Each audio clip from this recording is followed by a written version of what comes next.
6.25 한국전쟁이 한창 벌어지고 있던 1950년 6월 27일 적의 포탄이 쏟아지는 가운데 메가더 장군이 서울 한강변 흑석동 하나 언덕에 올라가서 강 건너편을 바라보고 서 있었습니다. 메가더 장군은 그때까지 후퇴하지 않고 참호 속에 남아있던 한국군 이등병을 발견하고 그 병사에게 물었습니다. 자네는 왜 아직까지 후퇴하지 않고 있나? 그러자 이등병이 이렇게 대답을 합니다. 아직 후퇴 명령을 받지 못했습니다. 후퇴 명령이 있기 전까지는 이 참호를 지켜야 합니다. 메가더 장군이 다시 이등병에게 물었습니다. 그래, 훌륭하다. 그런데 자네 소원은 뭔가? 이등병이 말했습니다. 저에게 총과 실탄을 지급해 주십시오. 메가더 장군은 당연히 총과 실탄을 지급해 주겠다고 약속한 뒤에 다른 소원은 없느냐고 물어보았지만 이등병은 없다고 대답했습니다.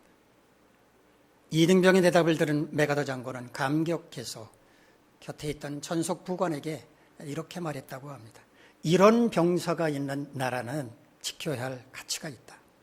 우리의 모든 전력을 다 동원해서라도 이 나라를 반드시 지켜야 한다. 그날 이후 메가더 장군은 일본에 주둔하고 있던 미군 병력을 한국으로 이동시켜서 전선에 배치했고 얼마 지나지 않아서 인천 상륙작전을 성공시킴으로써 마침내 서울을 탈환할 수 있었다고 합니다. 자신과 국가에 대한 정체성이 분명했던 이름을 알 수 없는 이등병이 국가 지도자가 해야 할 일을 대신한 것입니다. 우리는 정체성이라고 하는 말을 자주 합니다. 정체성이 뭡니까? 일관되게 유지되는 어떤 존재에 변하지 않는 성질, 다양한 상황 가운데서도 나타나는 가치관, 행위, 사고, 즉 생각하는 것, 이런 것들을 가리켜서 정체성이라고 말합니다. 자신의 정체성이 뭔지를 확인하고자 한다면 자기 자신에게 이런 질문을 던져보면 됩니다. 나는 누구인가? 만약에 어떤 사람이 여러분에게 당신은 누구십니까? 라고 묻는다면 여러분은 뭐라고 대답을 하시겠습니까? 한스 안델센 동화 미운 오리 새끼에 나오는 백조. 자신이 백조라고 하는 것을 모르고 살 때는 그저 천덕꾸러기 오리에 불과했습니다. 그러나 자신이 백조라고 하는 것을 깨달은 뒤로는 고고하게 하늘을 날아다녔습니다. 이처럼 자신의 정체성을 깨닫게 되면 인생이 달라집니다. 오늘 본문은 정체성에 관한 내용인데요. 함께 본문 가운데로 들어가 보도록 하겠습니다.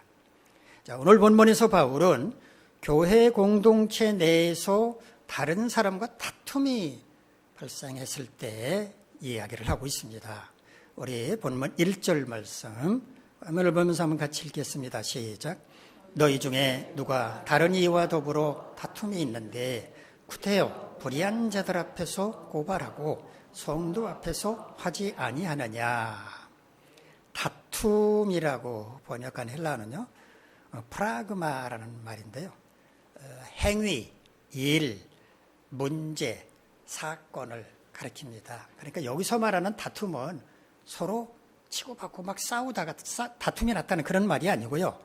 뭔가 법적으로 해결을 해야만 하는 어떤 문제가 생겼다라는 의미입니다. 이런 문제가 생겼으면 당연히 해결을 해야 하겠죠.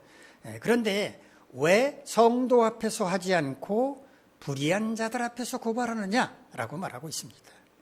고발한다, 우리말로 고발한다라고 번역한 히브리어는요, 크리노란 말입니다.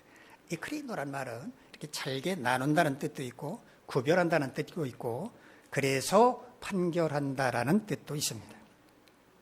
불의한 자들 앞에서 고발한다라고 말했기 때문에 세상 법정에 자신들의 문제를 해결해 달라고 소송을 제기한다는 의미입니다. 교회 공동체 내에서 다른 지체와의 사이에서 법적으로 해결해야 할 어떤 문제가 생겼다면 교회 자체적으로 해결하면 될 텐데 왜 세상 법정으로까지 끌고 가느냐라고 책망하는 겁니다. 구태여라고 우리말로 번역하려면요, 톨마오란 말인데 용기를 가지다, 감히 무엇 못하다, 담대하다 이런 뜻입니다. 교회 안에서 발생한 문제는 교회 안에서 해결해야 마땅한데 어떻게 감히 세상 법정으로까지 끌고 가느냐라고 부정적인 질문을 던지는 것입니다. 자, 우리 본문 2절, 3절 말씀 함께 읽겠습니다. 시작. 성도가 세상을 판단할 것을 너희가 알지 못하느냐? 세상도 너희에게 판단을 받겠거든 지극히 작은 일 판단하기를 감당하지 못하겠느냐? 우리가 천사를 판단할 것을 너희가 알지 못하느냐? 그러하거든 하물며 세상 일이랴. 판단한다란 말은 앞에서 고발한다라고 번역을 했던 크리노, 똑같은 크리노인데 여기서는 판단한다고 번역을 했습니다. 성도는 세상을 판단할 사람들, 심판할 사람들이라는 겁니다. 세상은 성도에 의해서 심판받아야 할 대상인데 왜 그들에게 너희의 문제를 가지고 판단해 주십시오 라고 가져가느냐, 그런 얘기입니다. 그까지 지극히 작은 일을 자체적으로 판단하지 못해서 세상 법정으로까지 끌고 가느냐라고 책망을 하는 것입니다. 4절을 보면 너희가 세상 사건이 있을 때 교회에서 경히 여김을 받는 자들을 세우느냐라고 말을 합니다.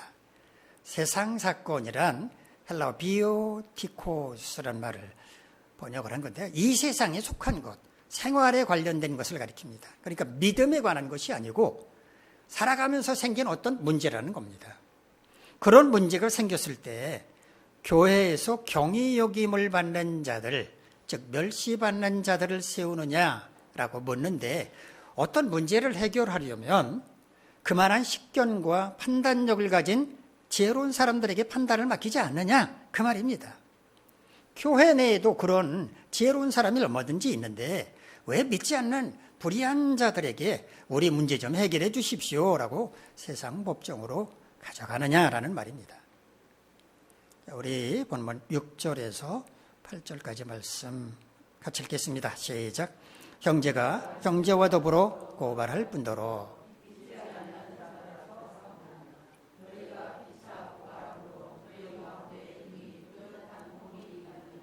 차라리 불의를 당하는 것이 낫지 아니하며 차라리 속는 것이 낫지 아니하냐? 너희는 불의를 행하고 속이는구나. 그는 너희 형제로다. 형제가 형제와 더불어 고발한다라고 하는 것은 교회 공동체 내에서 같은 믿음의 지체를 가진 사람들끼리 서로 화해하지 못하고 법정에 고발한다는 겁니다. 믿지 않는 자들에게 판단을 맡기는 게 옳지 않다는 것을 다시 한번 강조하고 있는 것입니다. 자, 이렇게 형제들끼리 서로 법정에 고발하는 그들에게 뚜렷한 허물이 있다고 말을 합니다. 뚜렷하다라는 말은 헬라어 홀로스라는 말을 번역한 것이 모두, 전부, 확실히, 의심 없이, 참으로 이런 뜻이고요. 허물이라고 번역한 헬라어 헤테마라는 말은 감소, 축소, 약화, 열등, 실패라는 의미입니다. 뚜렷한 허물이라는 말은 더 쉽게 얘기를 하면 같은 믿음을 가진 형제들끼리 법정 소송을 벌이는 것은 의심할 나위 없이 하나님의 자녀로서 부족하다, 함량 미달이다, 그 말입니다. 차라리 불의를 당하고 속는 것이 낫지 않느냐라고도 말합니다. 다른 믿음의 지체가 자신에게 불의를 행했습니다. 그리고 자신을 속였습니다. 그거를 참지 못하고 그 불의함을 당하는 것이 억울해서, 속은 것이 억울해서 법정에 고발하는 것, 그거는 바람직하지가 않다는 말입니다. 하지만 그들은 불의를 당하거나 속임을 당하지 않으려고 형제를 법정에 고소를 했는데 그처럼 형제를 용서하지 못하고 고발하는 것은 불의를 행하는 것이고 속이는 것이다 라고 말하는 겁니다. 하나님의 자녀요 그리스도의 제자라고 말하면서도 형제를 용서하지 못하니까 그게 바로 불의를 행하는 것이고 속이는 거라는 말입니다. 9절부터 10절에서는 불의한 자는 하나님의 나라를 유업으로 받지 못한다고 강조하면서 어떤 사람이 불의한 자들인지 하나하나 열거하고 있습니다. 바울이 불의한 자들의 리스트를 하나하나 열거하는 이유가 있습니다. 형제를 용납하지 못하고 세상 법정에 고발하는 사람, 그 사람도 바로 똑같이 불의한 자에 속한다는 것을 말하는 겁니다. 마지막 11절을 보면 고린도 교회 성도들 가운데도 불의한 자들이 있었다고 말합니다. 그러나 예수 그리스도의 이름과 성령 안에서 씻음과 거룩함과 의롭다 하심을 받았다고 말합니다. 주님은 죄 가운데 있던 우리를 불러서 추하고 더러운 죄를 깨끗하게 씻어주시고 거룩하고 존귀한 하나님의 자녀로 삼아주시면서 이제 너희는 의로운 자다라고 선포를 하셨습니다. 이처럼 우리 모두는 불의한 자에 속했지만 주님의 은혜로 불의함에서 용서함을 받음으로써 거룩하고 의로운 하나님의 자녀가 되었으므로 우리도 우리에게 불의를 행하고 설령 속인 형제라고 할지라도 그를 용서하고 품어주는 것이 마땅하지, 그를 세상 법정에 고발하는 것은 주님의 은혜를 저버리는 배은망덕한 짓이다 라고 책망을 하는 것입니다. 오늘 본문의 핵심 메시지는 이것입니다. 사랑과 자비가 풍성하신 하나님은 죄 가운데 있던 우리를 불쌍히 여기시고 선택하고 부르셔서 예수 그리스도께서 흘리신 십자가 보혈의 공로로 우리를 추하고 더러운 죄로부터 깨끗이 씻어주시고 거룩하고 의로운 하나님의 자녀로 삼아주셨기 때문에 우리는 장차 세상을 심판할 수 있는 존귀한 존재라는 것입니다. 이런 우리가 어떤 믿음의 지체들이 우리에게 불의를 행했다거나 속였다는 이유로 그 형제를 세상 법정에 고발한다면 용서함을 받은 자로서 자신을 속이고 불의를 행하는 것이며, 그런 사람은 하나님의 자녀로서도 함량이 미달할 뿐만 아니라 하나님의 나라를 유업으로 받지도 못한다고 말하는 것입니다. 자, 그렇다면 우리가 세상을 심판할 성도라고 하는 것을 아는 사람은 교회 내에서 다툼이 발생했을 때 어떻게 해결하는 것이 옳을까요? 자, 오늘 본문 가운데서 그 비결을 찾아보도록 하겠습니다. 첫째, 자기 자신도 과거에는 불의한 자였지만 주님의 은혜로 용서받았다는 것을 기억하고 형제를 용서하려고 노력하는 것이 옳습니다. 세상에 처음부터 완벽한 사람이 어디 있겠습니까? 누구나 처음에는 실수하고 잘못을 저지를 수밖에 없지만 그것을 용납하고 받아들여주는 사람이 있기 때문에 자신의 실수와 잘못을 올바르게 고쳐감으로써 더 성숙한 모습으로 발전해 나가는 것입니다. 그러므로 우리는 누군가의 허물과 잘못을 봤을 때 나도 저럴 때가 있었지라고 생각을 하면서 긍휼히 여기는 마음으로 용서를 해야 마땅하다는 말입니다. 중국 춘추 전국 시대 때 춘추 5패, 패권을 가진 5나라 춘추 5패, 전국 7우, 전국 시대에 7나라의 뛰어난 나라들, 이 전국 7웅에 속할 만큼 강성한 나라였던 초나라의 장왕에 관한 이런 이야기가 전해져 내려옵니다. 장왕이 나라의 큰 난을 평정한 후에 공을 세운 신하들을 치하하기 위해서 잔치를 베풀었는데 이 잔치에 후궁들로 하여금 시중을 들도록 했습니다. 그런데 잔치가 한창 무르익을 때 갑자기 바람이 불어와서 모든 촛불을 다 꺼버렸습니다. 칠흑 같은 어둠이 몰려온 것입니다. 이 어둠을 틈타서 한 여인의 목소리가, 앙칼진 여인의 목소리가 들려왔습니다. 누군가가 자신의 몸을 만졌다는 겁니다. 그런데 만지는 그 사람의 갓근을 내가 지금 잘라놨기 때문에 빨리 불을 켜서 그 무엄한 자를 처벌해야 한다는 여인의 목소리였습니다. 이 순간 장왕의 마음은 어땠을까요?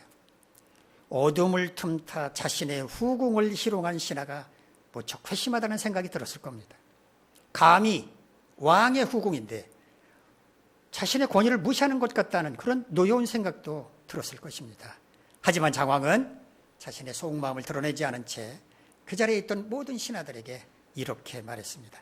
이 자리는 전쟁을 승리로 이끌고 큰 공을 세운 여러분들을 치하하기 위해서 베푼 자리니만큼 이런 일로 누군가를 처벌하는 것은 옳지 않다고 본다. 이 자리에 있는 모든 신하는 내 명령을 잘 들어라. 각자 쓰고 있는 갓끈을 다 끊어버려라. 만약에 갓끈을 끊지 않는 자는 엄하게 벌을 내릴 것이다. 후궁들에게 연회의 자리에서 시중을 들게 했던 나의 경솔함 때문에 생긴 일이므로 오늘 일은 불문에 그치도록 하겠다. 장왕은 후궁들을 다독여서 연회장에서 내보낸 다음에 모든 신하가 갓끈을 다 끄는 것을 확인한 다음에 불을 켜도록 했습니다. 그러니까 후궁의 몸에 손을 댄 신하가 누군지 알 수가 없었고 한바탕 피바람이 몰아칠 수도 있는 상황은 그렇게 가벼운 해프닝으로 끝나게 되었습니다. 왕의 후궁을 희롱한 죄는 그 당시로 친다면 왕의 권위에 도전하는 영모에 해당할 만큼 큰 불경죄였습니다. 그런 자에게는 멸문지화, 그 집안 모든 사람들이 죽임을 당하는 끔찍한 재앙이 몰아닥칠 수도 있었습니다. 그러나 장왕은 신하들의 공로를 치하하는 자리에서 벌어진 일이니만큼 얼마든지 용납할 수 있다고 받아들임으로써 재앙을 피할 수 있었습니다. 그런 일이 있고 난 뒤 몇 해가 흘렀습니다. 이번에는 초나라와 진나라 사이에 나라의 존망이 걸린 아주 중요한 전쟁이 벌어지게 되는데 이 전쟁에서 장왕은 죽음의 위기에 당면하게 됩니다. 그때 장왕 앞으로 나서서 자신의 목숨을 아끼지 않고 온몸을 피로물 들이면서 용감하게 싸워서 장왕도 구했을 뿐만 아니라 마침내 전쟁을 승리로 이끈 장수가 있었습니다. 전쟁이 모두 끝난 후에 장왕은 그 장수를 왕궁으로 불러서 친히 왕좌에서 내려가서 그의 손을 덥석 잡은 채 그의 공로를 치하하고 고마움을 표시를 했다고 합니다. 그러자 그 장수는 장왕의 손을 뿌리치면서 뒤로 물러서서 장왕에게 큰 절을 하면서 이렇게 말하더랍니다. 폐하, 몇 년 전에 연회 자리에서 술에 취해 죽을 죄를 지은 소신을 폐하께서 살려주셨습니다. 그날 이후로 소신은 새롭게 얻은 제 목숨은 폐하의 것이라고 여기며 살아왔으며 오늘 진나라와의 전쟁터에서도 폐하를 위해 제 목숨을 바치겠다는 각오로 싸웠을 뿐입니다. 장왕을 위해서 목숨 걸고 싸웠던 그 신하는 과거 연회 자리에서 후궁의 몸에 손을 댔지만 장왕의 용서로 목숨을 건졌던 바로 그 신하였던 것입니다. 용서는 이처럼 위대한 힘을 발휘해야 합니다. 죽을 죄를 용서받은 사람은 용서해준 그 사람을 위해서 목숨이라도 바치겠다고 다짐하기 때문입니다. 우리는 죄로 말미암아 죽을 수밖에 없는 존재였지만 주님의 은혜로 용서함을 받아 의로운 자가 되었습니다. 이런 큰 은혜를 경험한 우리는 우리에게 잘못한 다른 믿음의 지체를 용서하는 것이 마땅합니다. 주기도문을 암송할 때마다 우리는 그렇게 고백하고 있습니다. 나에게 커다란 손해를 끼치고 교묘한 방법으로 나를 속이고 거짓말로 음해하고 나를 분노하게 만든 어떤 믿음의 지체가 있다고 하더라도 자신이 누구인지를 다시 한번 되돌아보면서 용서받은 자로서 그를 용서하려고 노력하는 여러분 모두가 되시기를 간절히 바랍니다. 둘째, 우리가 세상을 심판할 성도라고 하는 것을 아는 사람은 교회 내에서 다툼이 생겼을 때 교회 내에 있는 지혜로운 사람을 통해서 그 갈등을 해결하려고 노력해야 합니다. 자기 자신을 다른 사람에게 드러내기를 꺼려하는 사람도 있고요. 반대로 드러내는 것을 좋아하는 사람도 있습니다. 뭐가 좋고 뭐가 나쁘다고 말할 수 없는 것은 타고난 체질이거나 성향의 문제이기 때문입니다. 그런데 자기 자신을 남에게 드러내지 않는 사람은 그 내면에 억울함, 분노, 이런 부정적인 감정들이 차곡차곡 쌓일 가능성이 큽니다. 우울화라는 말이 있습니다. 우울화, 마음속이 답답하여 일어나는 화를 우울화라고 말합니다. 그런데 이 우울화의 울자, 한자 울자는 답답하고 우울하고 울적하고 울창하다라는 뜻입니다. 자신의 감정을 표출하지 않고 속에 쌓아둠으로써 답답한 상태를 표현하는 말입니다. 지나치게 자신의 감정을 억누르며 살게 되면 그 마음이 병들게 되는데 그게 바로 우울증입니다. 우울증은 상담이나 약물을 통해서 치료를 해야만 하는데 상담의 첫걸음이 뭔지 아십니까? 환자로 하여금, 우울증을 가진 사람으로 하여금 마음속에 있는 것을 말로 드러내게 하는 것입니다. 그동안 드러내지 않고 속에 쌓아두었던 분노, 억울함, 서운함 이런 감정들을 죄다 말로 드러내게 하면 이 속에 있던 우라는 점점 줄어들고 점점 엷어지게 되는 것입니다. 기도가 뭡니까? 자기의 소원을 하나님께 아뢰는 것입니다. 물론 자신의 소원만 아뢰는 것이 기도가 아니라 하나님의 음성을 듣는 것도 기도입니다만은 그래도 기도의 주된 내용은 자기의 소원을 하나님께 아뢰는 것입니다. 그런데 자기 자신을 남에게 잘 드러내지 않는 사람은 하나님께 기도하는 것도 힘들어합니다. 아니, 자연스럽게 기도하지를 못합니다. 자신을 드러내는 훈련이 잘 되지 않았기 때문입니다. 1000년이 가도 100년이 가도 목회자에게 자신의 문제를 속 시원하게 털어놓고 기도 요청하지 않는 사람이 하나님께는 모든 것 다 털어놓고 기도할까요? 안타깝지만 대부분은 그렇게 하지 못합니다. 그런 사람은 기도도 잘 할 수가 없습니다. 하나님과의 관계가 그야말로 모호합니다. 교회 내에서 다툼이 발생했을 때 교회 내에 있는 지혜로운 사람을 통해서 그 갈등을 해결하라고 말씀을 드렸는데 자신을 남에게 잘 드러내지 않는 사람이라고 하면 이렇게 하는 게 결코 쉽지가 않을 것입니다. 그런 분들은 가정에서 가족끼리 자신의 감정을 솔직하게 표현하는 훈련을 해보는 것이 좋습니다. 부부끼리 아니면 부모와 자식끼리, 형제자매끼리 자신의 문제나 자신의 감정을 표현하는 그런 훈련을 해보는 것입니다. 교회 내에서 누가 지혜로운 사람인지 알 수가 없다면 목회자를 선택하는 것도 좋다고 생각을 합니다. 목회자를 찾아가서 갈등 상황에 대해서 소상하게 알려준 다음에 함께 기도하면서 해결 방안을 찾으려고 노력한다면 얼마든지 주 안에서 좋은 길을 찾을 수 있을 것입니다. 전도서 4장 9절로 12절을 보면 한 사람보다 두 사람이 나은데 그 이유는 둘이 함께하면 좋은 상을 얻을 수 있을 뿐만 아니라 하나가 넘어지면 다른 하나가 일으켜 세워줄 수 있고 둘이 함께 놓으면 따뜻하기 때문이며 한 사람이면 패하지만 두 사람이면 맞설 수 있고 세 겹줄은 쉽게 끊어지지 않기 때문이라고 말합니다. 논어 수리편을 보면 이런 말이 나옵니다. 삼인행 필요아사 택기선자 이종지 기부선자 이계지. 세 사람이 길을 가면 반드시 나의 스승이 있으니 선한 사람의 것은 택하여 그것을 따르고 선하지 않은 사람의 그것은 고치도록 하라. 교회 공동체 내에도 분명 우리가 스승으로 삼을 사람이 있고 그 사람에게 다툼이나 갈등 상황을 알려주고 해결 방안을 구한다면 얼마든지 찾을 수 있을 것입니다. 여러분 모두 이런 방법으로 교회 내에서 발생한 문제는 교회 내에서 해결할 수 있기를 간절히 바랍니다.